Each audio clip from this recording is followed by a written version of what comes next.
সময় দেখছি যে বউরা সবার আগে থাকে। যাই হোক, সমস্যা নেই। এবার বসে গেছে, আমার বউরা হয়েছে খানা খাইতে বোঝায় বসে গেছে গা। তো যাই হোক, যে সুন্দর সুন্দর আইটেম গুলা দিছে মাশাল্লাহ, খাবারগুলো অনেক খুব টেস্ট ছিল। হ্যাঁ, আর অনেক দিন পরে হচ্ছে চিটেঙ্গে বিয়ে খাইছি। চিটেঙ্গে বিয়েটা আসলে অনেক মজা। তো খানা দানার পর্ব মোটামুটি শেষের দিকে। এবার সবাই মিলে ওই যে ফ্যামিলি একটা ফর্মালিটি যেটা আছে আর কি, কেমন আসলে ভাইয়া বিয়ে শাদী করছে, দেরি হয়ে গেছে, তো এই কথাগুলো আসলে একটু আটকে আটকে যাইতেছে, কারণ ভুলে যেতেছি দিন দিন। তো তারপরে সবার সাথে কুশল বিনিময় করা হইতেছে এদিকে।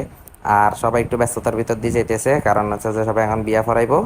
তো এই যে আমরা এবার হচ্ছে যে খালতো বাইরে লই আমরা একটু খানা দানার মধ্যে চলে যাইতেছি। বহুত ক্ষুদা লাগি গেছিল।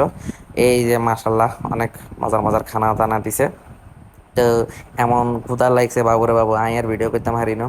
তো এর আর দিয়ে এবার চলে আসছি, এই যে এখন আবার বিয়া পড়াইতেছে এবার বসি বসি কাজিয়ে। এই যে আমার বউ আর আমার